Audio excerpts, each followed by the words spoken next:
Hey there, dear listeners of Life Philosophy. I'm thrilled to be back with you today, diving into another profound story that's going to stir your thoughts and touch your heart. So grab a cozy spot, maybe a warm cup of tea, and let's journey together into an ancient tale about patience, understanding, and the true essence of wisdom.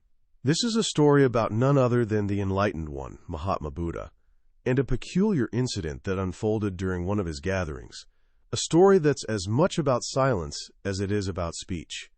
Picture this: a serene village in ancient India, nestled between rolling hills and whispering trees. Word has spread like wildfire that the great Buddha himself is coming to speak at a public assembly. Now, if you've ever been to a big event, think of a concert or a TED Talk. You know the buzz, right? The air is thick with anticipation. People from all walks of life have gathered: farmers, merchants, scholars, and curious wanderers. There are about 150 souls in the crowd on that first day, all eager to hear the words of wisdom from the Master. The sun is setting, casting a golden glow over the gathering, and there's a hush as Buddha walks in, his presence calm yet commanding. Everyone leans forward, waiting for him to speak. And then, without uttering a single word, he looks around, offers a faint smile, and walks away. Just like that. Gone. Can you imagine the confusion? I mean, if I were in that crowd, I'd probably be whispering to my neighbor, "Did I miss something? Was that it?" Some folks are baffled, others are annoyed, and a few are just plain curious. What was that all about? But here's the kicker. Despite the no-show speech, about 100 people show up the next day. Maybe they thought, okay, yesterday was a fluke. Today, he's definitely going to say something profound. The anticipation builds again, the crowd waits, and Buddha arrives. He stands there, his eyes scanning the faces before him, and then, silence. Again, he turns around and leaves. No explanation, no apology, nothing. Now, I don't know about you, but at this point, I'd be torn between frustration and fascination. What's he playing at? Is this some kind of test? Well, the numbers start to dwindle. By the third day, only about 60 people are left. Same story. Buddha comes, looks around, and walks off without a word. By the fourth day, the crowd has shrunk even more. You can almost feel the impatience in the air, the murmurs of discontent. Why are we even here? Some must have grumbled. And yet, a handful stick around, driven by something deeper. Curiosity, perhaps, or an unshakable faith that there's a purpose to this odd behavior. Finally, on the fifth day, only 14 people remain. 14 out of the original 150. That's a tiny fraction, isn't it? These are the diehards, the ones who refuse to give up, who sat through days of silence and uncertainty. And on this day, something magical happens.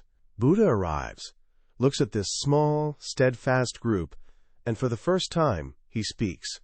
His voice, I imagine, is like a gentle stream, calm, clear, and full of depth.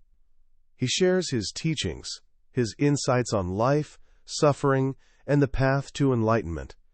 Those 14 listeners are spellbound, hanging on to every word. And by the end of it, they don't just walk away as spectators. They join him. They become his followers, committed to walking the path he illuminates. Now, here's where the story takes an even more reflective turn. After this transformative session, someone in the crowd, perhaps an elder or a curious onlooker, approaches Buddha and asks the question we've all been wondering. "Master, why didn't you speak for the first 4 days? What was the reason for your silence?" I can almost see Buddha's serene face as he responds, his eyes twinkling with quiet wisdom. He says, "I wasn't looking for a crowd. I wasn't seeking those who come for mere entertainment or idle curiosity. I needed those who could stay, those with patience in their hearts. Those who lacked patience left, and those who had it remained." A teaching isn't about numbers. It's about understanding. The world is full of people chasing spectacles, flitting from one distraction to another. But a true seeker, one who truly understands, is rare, perhaps 1 in 1,000, and those are the ones I seek. Let that sink in for a moment. Isn't it profound? Buddha wasn't interested in a packed house or fleeting applause. He wasn't there to perform. He was there to connect with those who were ready. Ready to wait, ready to listen, ready to understand. It's almost like he was sifting through the crowd, separating the wheat from the chaff, finding the ones with the grit to stick around even when things didn't make sense. As I reflect on this story, I can't help but think about our own lives. How often do we chase the shiny, the loud, the immediate? We live in a world of instant gratification, scrolling through endless feeds, jumping from one trend to the next. But what about the quiet, slow, often frustrating journey towards something deeper? How many of us have the patience to wait for wisdom, to sit through the silence, to trust that there's meaning even when it's not immediately clear? I'll admit, I've been guilty of giving up too soon sometimes.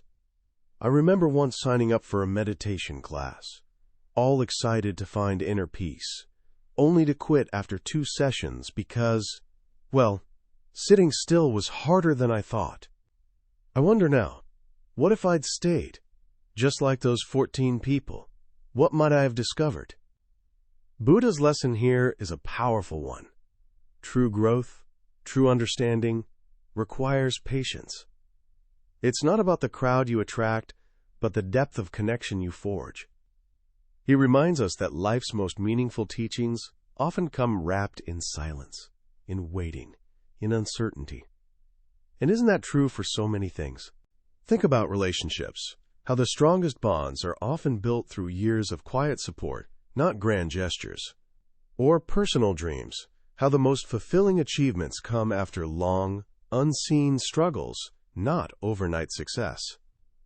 There's another layer to this story that I find incredibly moving. It's about discernment. Buddha wasn't just teaching patience. He was teaching the value of seeking quality over quantity. 1,000 spectators don't make a movement. He might have said, if I may paraphrase his essence, one true seeker can change the world. It's a reminder to focus on what and who truly matters. In our own lives, are we surrounding ourselves with people who are just there for the show? Or are we nurturing connections with those who get it, who stay through the quiet days? So, my friends, as we wrap up this tale, I want to leave you with a little challenge. The next time you find yourself in a moment of waiting, whether it's for a delayed flight, a slow response, or a life goal that seems just out of reach, pause. Take a deep breath. Ask yourself, can I stay? Can I sit through this silence and trust that there's something worth waiting for? Because, just like those 14 souls who stayed for Buddha, you might find that the greatest lessons, the deepest connections, come when you least expect them, but only if you're patient enough to see it through. Thank you for joining me on this journey today. I hope this story lingers in your mind, nudging you to embrace patience and seek understanding in a world that often rushes by. Until next time, keep reflecting, keep growing, and remember, sometimes the most powerful words are the ones unspoken. See you soon on Life Philosophy.